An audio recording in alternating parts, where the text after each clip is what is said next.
Kiai Haji Muhammad Ikrar Maimun Zubair. Dipun semanggaken.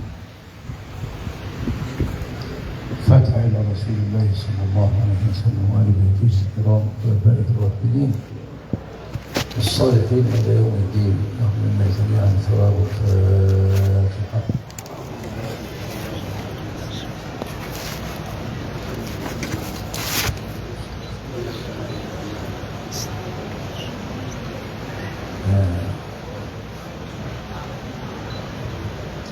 السلام عليكم ورحمة الله.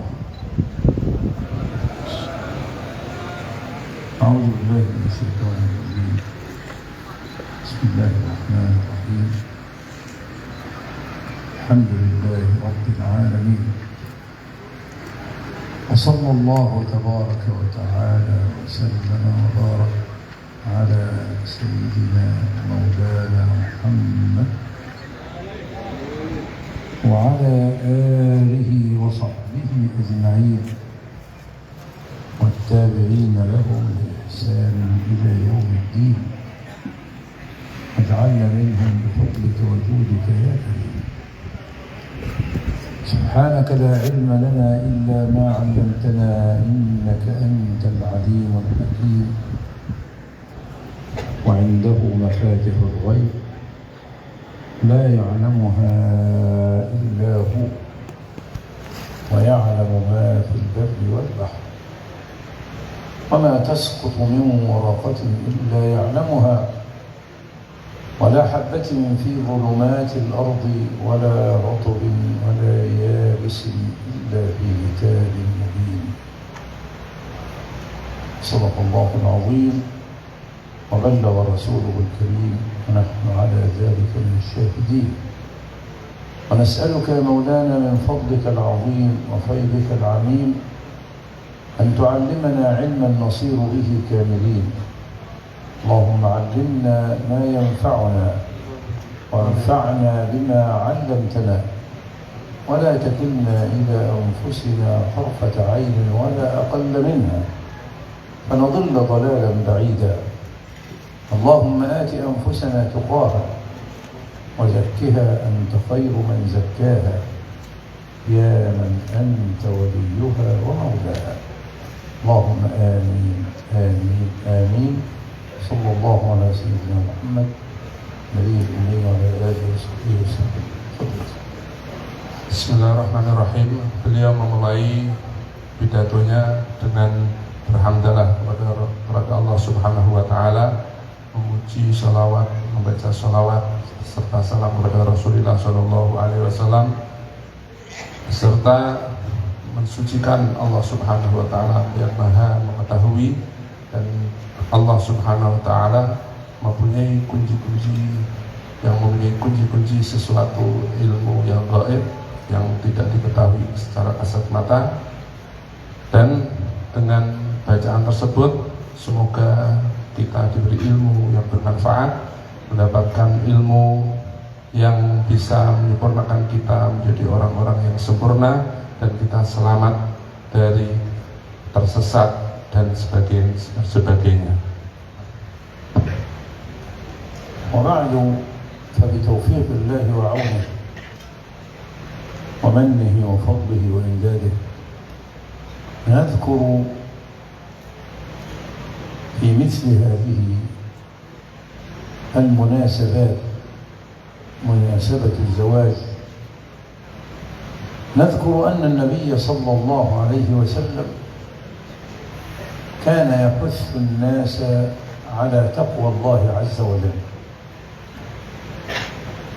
ويقرأ عليهم قوله تعالى: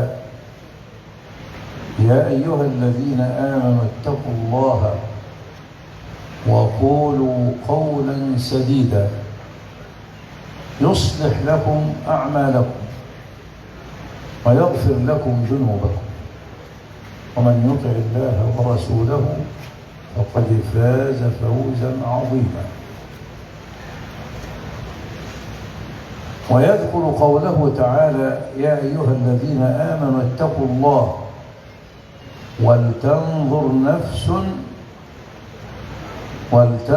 نفس ما قدمت لغد واتقوا الله إن الله خبير بما تعملون ولا تكونوا كالذين نسوا الله فأنساهم أنفسهم أولئك هم الفاسقون. اللهم اجعلنا من المتقين يا رب العالمين.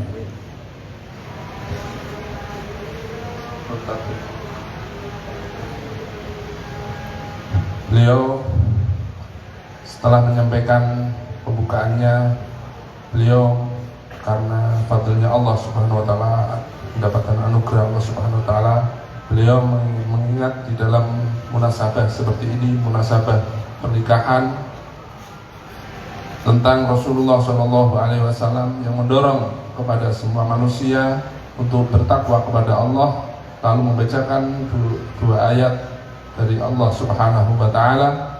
Yang pertama, ya ayyuhalladzina amanu taqullaha haqqa tuqatih wa qulu qawlan sadida. Yang pertama yaitu, hai manusia, bertakwalah kepada Allah Subhanahu wa taala dan katakan dengan perkataan yang lurus, yuslih lakum a'malakum, Allah akan memperbaiki amal-amal kalian, dan seterusnya. Yang kedua yaitu ayat Allah Subhanahu wa taala, ya ayyuhalladzina amanu taqullaha wal tanzur nafsum ma qaddamat lighad, yang mana sebagian dari artinya yaitu, wahai orang-orang yang beriman yang percaya kepada Allah Subhanahu wa taala dan Rasulnya, bertakwalah kalian dan supaya manusia melihat apa yang ia suguhkan besok di hari kiamat. Wattaqullah innallaha khabirum bima ta'malun, dan bertakwalah kalian karena Allah Maha mengetahui apa yang kalian lakukan. Dan janganlah kalian menjadi orang yang lupa terhadap Allah Subhanahu wa taala sehingga Allah malah melupakan kalian besok di hari kiamat.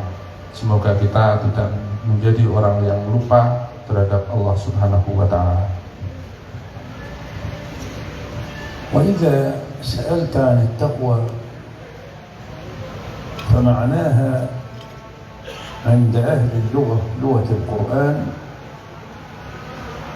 هي أن تتقي ما يغضب ربك، يعني أن تبتعد عن المعاصي، وأن تكون دائما على أمر مولاك في أداء الواجبات كالصلاة والصيام والزكاة والحج. لكن سيدنا علي بن أبي طالب تلميذ رسول الله صلى الله عليه وسلم حينما سئل عن التقوى فصل القول فيها تفصيلا، فكان بيانه أوضح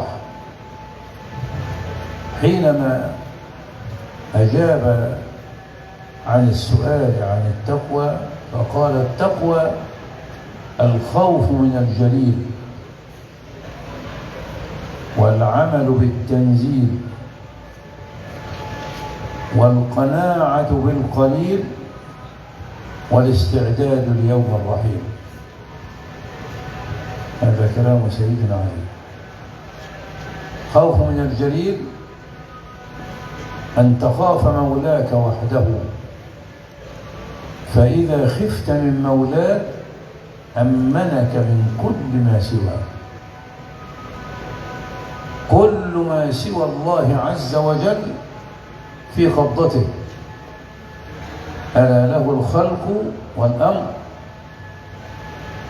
فإذا خفت مولاك وكان قلبك موصولا بالله فإن الله يتولاك ويؤمنك من كل ما سواه، فلا يقع شر ولا بلاء إلا ويدفعه صاحب الأرض والسماء. ولنبلونكم. وفي نهاية الآية قال وبشر الصابرين الذين إذا أصابتهم مصيبة قالوا إنا لله، يعني نحن مع الله وإنا إليه راجعون، عودتنا دائما لله. وعلى هذا الله يدفع ويرفع، لأنه هو الذي يعطي ويمنع، وهو على كل شيء قدير. إذا أراد شيئا فإنما يقول للشيء كن فيكون.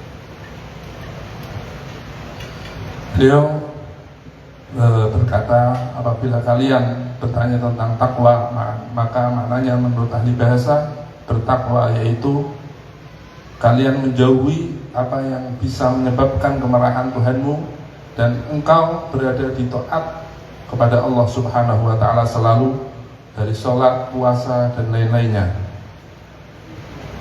Akan tetapi Sayyidina Ali bin Abi Thalib selaku murid Rasulullah Shallallahu Alaihi Wasallam, beliau pernah suatu ketika ditanya tentang takwa, beliau menjelaskan dengan lebih perinci bahwasanya takwa adalah al-khawfu minal jalil wal amal bitanzil, yaitu takut dari Allah yang Maha Agung, mengamalkan apa yang diturunkan dari wahyu-wahyu dari Allah Subhanahu wa Ta'ala, dan wal qana'atu bil qalil, menerima walaupun dengan harta yang ia miliki hanya sedikit, dan persiapan lirrahil, untuk kelak menuju akhirat setelah dalam kematian.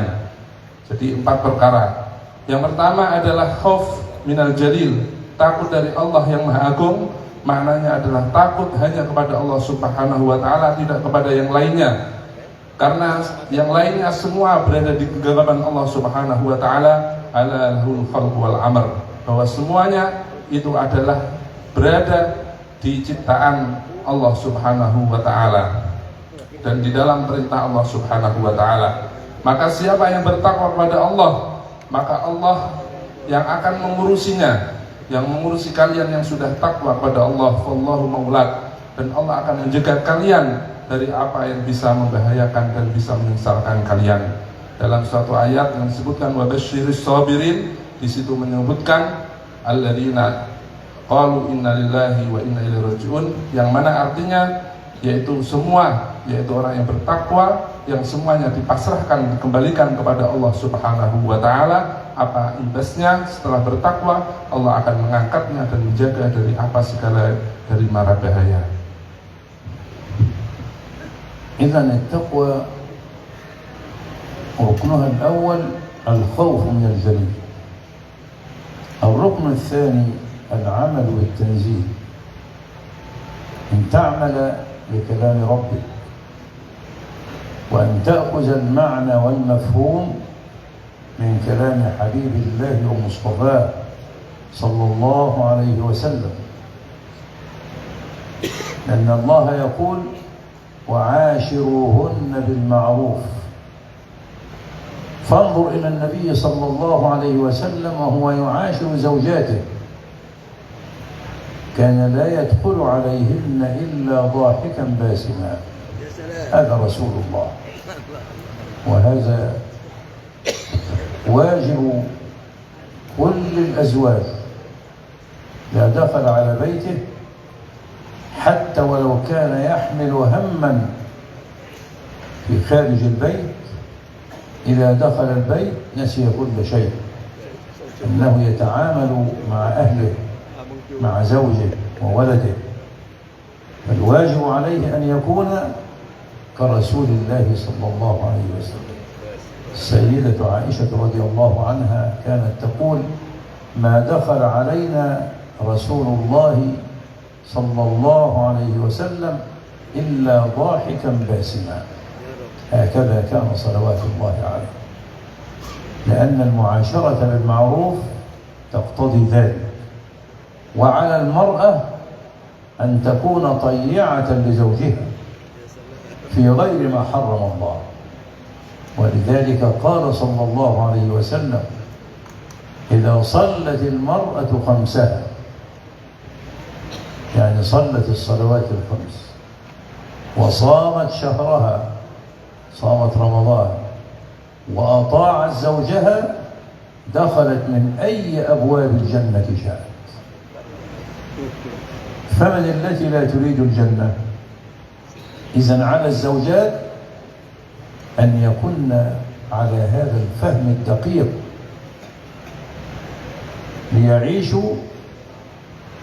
ليعيش الرجل مع زوجته في نور الإسلام.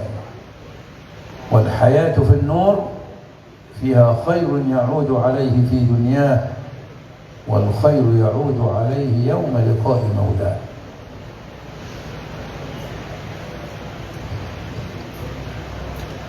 Untuk yang kedua, kata Sayyidina Ali bin Abi Thalib, yaitu mengamalkan dengan tanzil, yang mana artinya yaitu seseorang ketika bertakwa harus mengamalkan dengan kata Tuhannya dan apa yang dipahami dari kalamul Mustafa, yaitu dawuh-dawuh Rasulullah Shallallahu Alaihi Wasallam.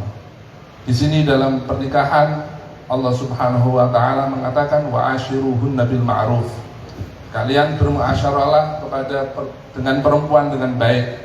Dan bagaimana Rasulullah Shallallahu Alaihi Wasallam telah mencontohkan hal tersebut, di mana Rasulullah Shallallahu Alaihi Wasallam tidak masuk ke dalam rumah kecuali Rasulullah Shallallahu Alaihi Wasallam dengan wajah senyum, dengan wajah tertawa. Dan begitulah kewajiban seorang suami, yang mana hal itu sesuai kandungan ayat wa ashiruhunna bil ma'ruf. Maka wajib bagi suami ketika masuk kepada rumahnya harus dengan senyuman, walaupun seperti Rasulullah Shallallahu Alaihi Wasallam yang telah menanggung beban yang luar biasa dari luar, tetapi ketika masuk Rasulullah Shallallahu Alaihi Wasallam tetap berusaha tersenyum.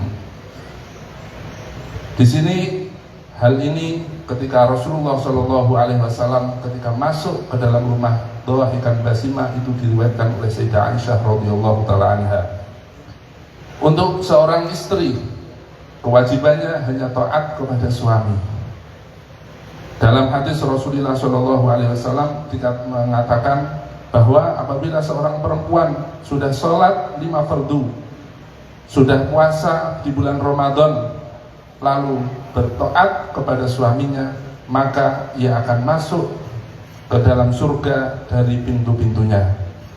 Siapa yang tidak menginginkan masuk ke dalam surga?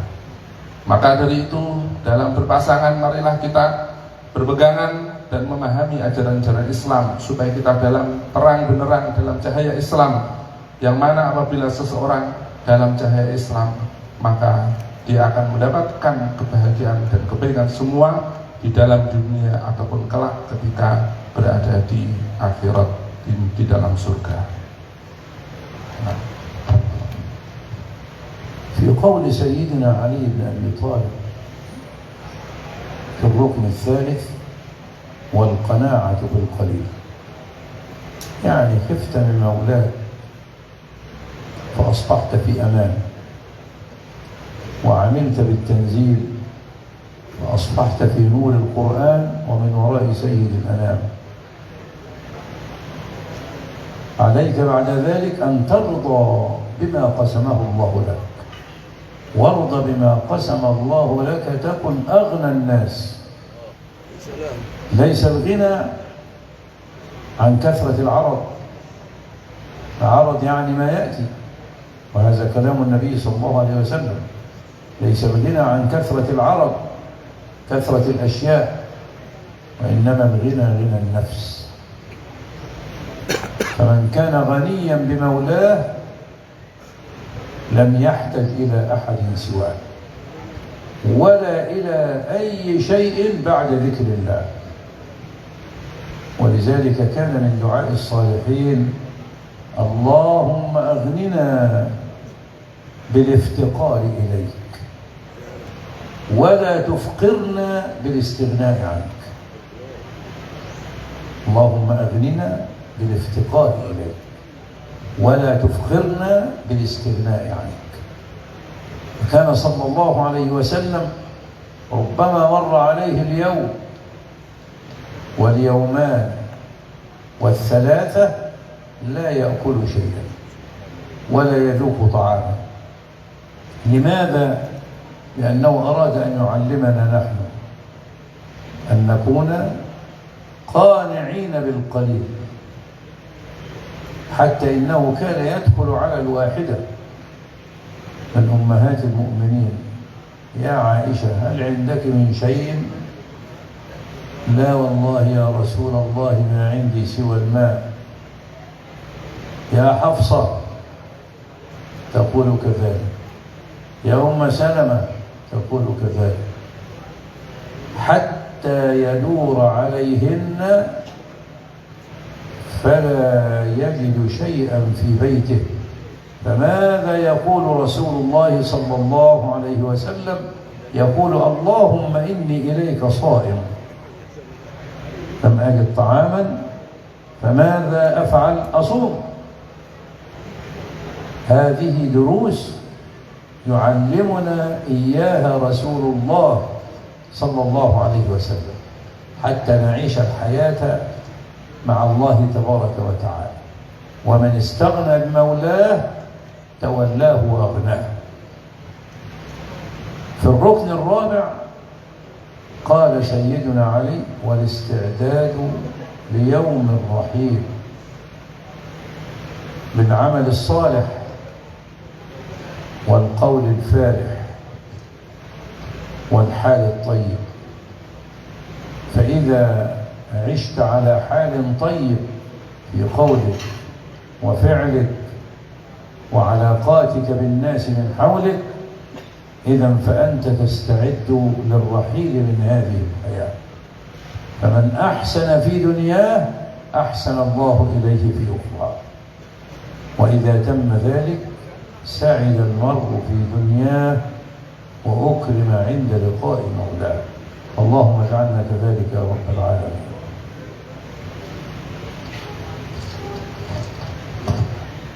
Beliau dawuh dalam perkataan Sayyidina Ali yang ketiga, yaitu menerima dengan rezeki yang sedikit, yaitu maknanya setelah engkau takut kepada Tuhanmu, kepada yang mengurusimu, maulaka Allah subhanahu wa ta'ala, maka kalian akan berada di aman. Apabila engkau sudah menjalankan rukun yang kedua, maka engkau dalam cahaya Islam, yaitu setelah mengamalkan kalam-kalam Allah dan dawuh-dawuh Rasulullah SAW, maka setelah itu tidak ada yang pas setelahnya kecuali rukun ketiga, yaitu engkau ridha dengan apa yang dibagikan oleh Allah Subhanahu wa ta'ala. Beliau mengutip hadis Rasulullah SAW bahwasanya kekayaan itu bukan dengan banyaknya harta atau dengan banyaknya benda yang ia miliki, tetapi kekayaan yang sesungguhnya adalah kekayaan yang ada di dalam hati. Barang siapa yang sudah kaya dengan Allah Subhanahu wa ta'ala, maka dia tidak akan membutuhkan kepada selain Allah Subhanahu wa ta'ala. Oleh karena itu, orang soleh selalu berkata, selalu berdoa dengan doa Allahumma aghnina bil iftiqar ilaik. Ya Allah, kayakanlah diriku dengan saya merasa butuh kepada Engkau, dan janganlah Engkau menjadikan diriku fakir, menjadikan diriku miskin dengan saya merasa tidak butuh kepadamu. Dalam arti seseorang apabila sudah merasa butuh Allah Subhanahu wa ta'ala akan diberi kekayaan, apabila tidak mau maka ia akan diberi rasa kemiskinan. Rasulullah SAW dalam hal ini telah pernah melewati bukan sehari, 2 hari, bahkan sampai 3 hari beliau tidak merasakan makanan apapun. Beliau hal ini dalam ceritanya masuk kepada Sayyidah Aisyah menanyakan, wahai Aisyah, apakah engkau mempunyai makanan sesuatu apapun? Beliau Sayyidah Aisyah menjawab tidak. Begitu juga Sayyidah Hafsah menjawab tidak punya kecuali hanya air. Dan Ummu Salamah radhiyallahu ta'ala anhunna wa an azwaji Rasulillah jami'an, mereka semua menjawab tidak punya apa-apa. Lalu apa yang dikatakan oleh Rasulullah sallallahu alaihi wasallam? Beliau langsung mengatakan, Allahumma ilaika inni sha'im. Ya Allah, kepadamu lah sekarang saya ini berpuasa. Begitulah kehidupan Rasulullah sallallahu alaihi wasallam, sehingga hal ini menjadikan pelajaran bagi kita supaya kita selalu hidup kita bersama Allah Subhanahu wa ta'ala, selalu Allah, Allah, Allah, dan Allah. Dan yang keempat, kata beliau setelah ketiga tadi adalah istiadat liyaumir rahil, persiapan untuk besok berpindah ke alam akhirat, ke dunia akhirat. Maka hal ini diwujudkan dengan berbuat amal yang soleh, beramal perbuatan yang baik, mengatakan dengan perkataan yang thayyib, yang indah, dengan kata-kata yang indah, dan juga berbuat baik, mempunyai hubungan dengan apa yang ada di sekeliling kalian. Barang siapa yang telah berbuat baik di dunia, maka ia telah akan berbuat baik besok di akhirat kelak, dan pasti Allah Subhanahu wa ta'ala di akhirat akan memuliakannya. هذه كلمات الإمام علي رضي الله عنه أزفها إلى العروسين لتكون هذه الكلمات حياة لهما على الدوام، فمن سار في حياته على هذا الدرب المستقيم استقام أمره في دنياه وأكرم عند مولاه في هذه الحياة ويوم لقاء الله. دائما نتذكر قوله تعالى: يا أيها الذين آمنوا اتقوا الله وقولوا قولا سديدا يصلح لكم أعمالكم ويغفر لكم ذنوبكم ومن يطع الله ورسوله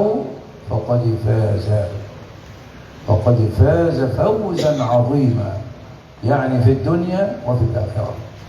وقد طبق أصحاب النبي صلى الله عليه وسلم هذا في حياتهم ففازوا ونجوا.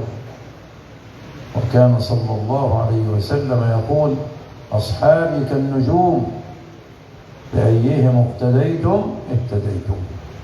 فنسأل الله للجميع التوفيق والسداد والبركة والإمداد، وأن يوفقنا لتقواه، وأن يباعد بيننا وبين الذنوب والآثام، وأن يهيئنا بصالح الأعمال للقائه يوم لا تملك نفس لنفس شيئا والأمر يومئذ لله. صدق الله العظيم، وصلى الله على سيدنا محمد النبي الأمي وعلى آله وصحبه وسلم، والحمد لله رب العالمين. Beliau mengakhiri penutupan pidato ceramahnya dengan mengatakan bahwa kalimat-kalimat Sayyidina Ali inilah yang saya haturkan supaya mengantar kedua mempelai dalam memulai kehidupan berumah tangga dan bersama-sama sebagai sepasang suami istri, supaya kalimat ini bisa mengantarkan kepada kehidupan yang mustaqim, ke jalan yang lurus, dan barang siapa yang sudah sesuai di jalan yang lurus maka akan lurus juga kehidupannya, mendapatkan kebaikan semuanya di dunia dan akhirat. Dan mari kita mengingat dawuh Allah Subhanahu wa ta'ala yang sebagian artinya: wahai orang-orang beriman, bertakwalah kalian dan katakan dengan kata yang baik, dengan kata yang lurus, yuslih lakum a'malakum, maka imbalannya kalian, amal-amal kalian, perbuatan-perbuatan kalian akan diperbaiki oleh Allah Subhanahu wa ta'ala, dan Allah akan mengampuni dosa kalian. Dan barang siapa yang bertaat kepada Allah dan Rasulnya, maka ia akan memperoleh dengan perolehan yang luar biasa. Dalam arti beliau menafsiri perolehan yang luar biasa fauzan azimah, yang mana artinya memperoleh luar biasa baik di dunia dan akhirat.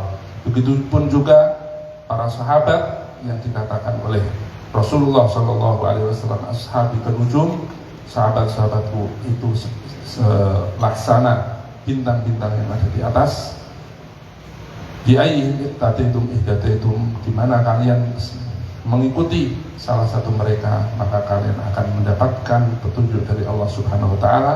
Dan sahabat yang didahulukan Rasulullah SAW sebagaimana hadis tersebut sudah mengamalkan hal-hal keterangan yang disampaikan beliau, dan mereka mendapatkan fauzan azimah, perolehan yang luar biasa.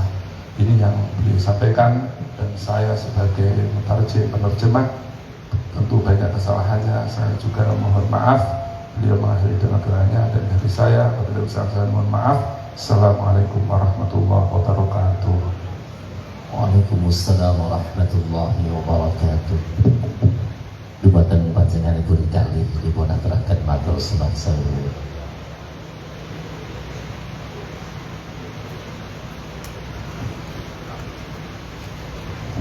Bapak Ibu hadirin wal hadirat rahimakumullah. Dungkap adicara salajengipun inggih menika asrapipun barokah doa saking para masyayikh.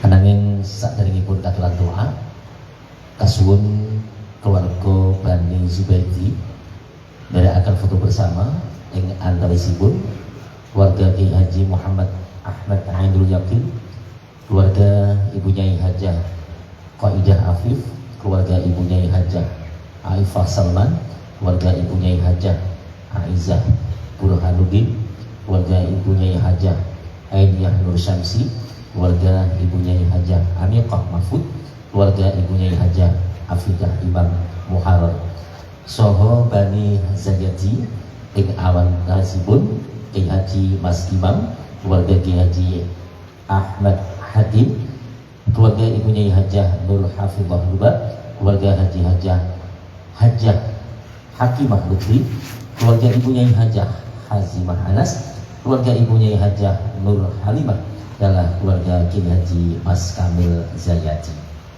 Sepisan malih ingkang dalam sabut asmanipun ingkang mino sedaya keluarga tidak akan cetika sak sampun bahagian agung menika paripurna. Para rawuh ingkang tansah minulya, salajengipun barokah doa saking para masyayikh sepisan katuraken panjenenganipun Rama Kyai Haji Anik Muhammadun saking Pakis Pati, kaping kalih panjenenganipun Rama Kyai Haji Kafafih Mahrus saking Lirboyo, saha ingkang kaping 3 panjenenganipun Habib Sholeh Maulada Willah saking Yaman. Dumateng para masyayikh kasumangkan. أعوذ بالله من الشيطان الرجيم بسم الله الرحمن الرحيم الحمد لله رب العالمين اللهم صل وسلم على سيدنا محمد اللهم صل على سيدنا محمد صلاة ينجينا بها من جميع الأهوال والآفات وتغفر لنا في جميع الحاجات اللهم لا إله إلا بالسيئات وترفعنا بها إلى الدرجات تبلغنا بأصل وغير من جميع الحياة والحياة والآخرة ولا نصح بك بكل ما اللهم أسبل علينا خير وسلم فتحنا في نقمه واهدنا من شر الحال وهل بيننا وبين الرذائل والبلاء يا رحمن الرحيم يا رحمن الرحيم اللهم اجمع بينهما بخير العافية اللهم اجمع بينهما يا رب العافية اللهم اجمع بينهما بخير اللهم بارك لهما اللهم بارك لهما اللهم بارك لهما بنكاحهما وبارك لهما في ولدهما وبارك لهما في رزقهما وبارك لهما في ذريتهما وبارك لهما في عروبهما وبارك لهما في كل شيء اللهم سلمنا وسلمهما اللهم سلمنا وسلمهما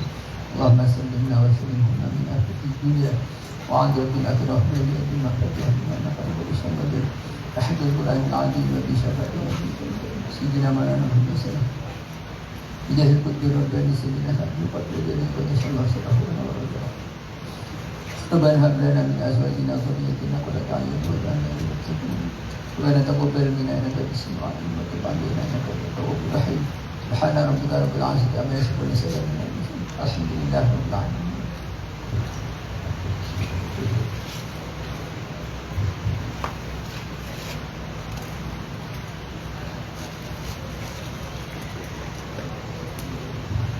Bismillahirrahmanirrahim. Alhamdulillah yuwaffi ni'amahu wa yukafi mazidah ya Rabbana wa kama yaqbahu li jalalihi sultan.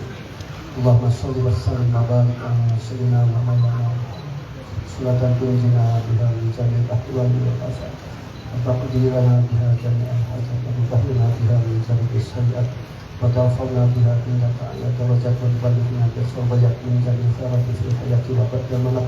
Allahumma aslih laka baina wa alif baina qulubina wahdina sabila salam wa najina min adh-dhulumati ila nur.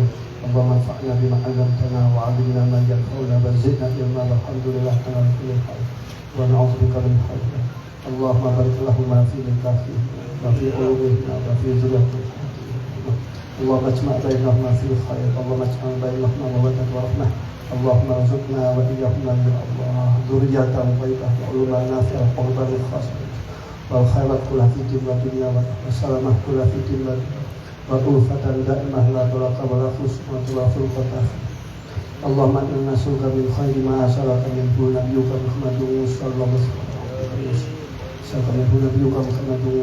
wasallam wa anta musta'an wa laika balagh wa la hawla wa la quwwata illa billahil aliyyil azim. ربنا آتنا في الدنيا حسنة وفي الآخرة حسنة وقنا عذاب النار ربنا هب لنا من أزواجنا وذرياتنا قرة أعين واجعلنا للمتقين إماما رب هب لنا من لدنك ذرية طيبة إنك سميع رب هب لنا الصالحين ربنا لا تزغ قلوبنا بعد إذ هديتنا وهب لنا من لدنك رحمة إنك أنت الوهاب ربنا آتنا من لدنك رحمة وهيئ لنا من أمرنا رشدا ربنا اغفر لنا ولإخواننا الذين سبقونا بالإيمان ولا تجعل في قلوبنا غلا للذين آمنوا ربنا إنك رؤوف رحيم ربنا توفنا مسلمين بالصالحين ربنا ظلمنا أنفسنا وإن لم تغفر لنا وترحمنا لنكونن من الخاسرين ربنا لا تؤاخذنا إن نسينا أو أخطأنا ربنا ولا تحمل علينا إصرا كما حملته على الذين من قبلنا ربنا ولا تحملنا ما لا طاقة لنا به واعف عنا واغفر لنا وارحمنا أنت مولانا فانصرنا على القوم الكافرين وبارحم ما كما ربياني صغيرا ربنا إنك جامع الناس ليوم لا ريب فيه إن الله اللهم اجمع الناس في هذا المجمع نافعا مباركا اللهم اجعلنا ومن ساكن في هذا المجمع هذا بما فيه وأولادنا من عبادك الصالحين ومن علمائك العاملين واغفرنا ويوم في زمرة عبادك الصالحين في الجنة اللهم فقهنا وإياهم اللهم ارزقنا وإياهم زيادة في الدين وبركة في العلم وصحة في الجسم وسعة في الرزق وتوبة قبل الموت وشهادة عند الموت ومغفرة بعد الموت وعفوا عند الحساب ومنا من العذاب ونصيبا من الجنة وارزقنا النظر برحمتك الكريم برحمتك يا أرحم الراحمين اللهم إنك تعلم سرنا وعلانيتنا فاغفر مغفرة وتعلم حاجتنا فأتنا سؤلنا وتعلم ما في أنفسنا فاغفر لنا ذنوبنا فإنه يغفر ذنوبنا اللهم إنا نسألك إيمانا كاملا يبشر قلوبنا ويقينا صادقا حتى نعلم أنه لا يصيبنا إلا ما كان ورضاك يا ربنا إنا أعطينا صلاة إنك مجيء الرسل وسلم يشوك الله بعنا اللهم اغفر لهم وارحمهم واعف عنهم واجعل الجنة مأواهم اللهم ارزقنا شفاعتهم وبركاتهم وكرمتهم اللهم إنا نسألك من أدخلت إليك بنبيك محمد نبي رحمة يا محمد يا نبي رحمة إنا توجهنا بك إلى ربنا في قضاء حاجاتنا بيدك يا رحمة اللهم فصفنا وصفنا في أنفسنا ربنا تقبل منا إنك أنت السميع العليم وتب علينا إنك أنت التواب الرحيم ربنا تقبل منا صلي على السلام الفاتحة بسم الله الرحمن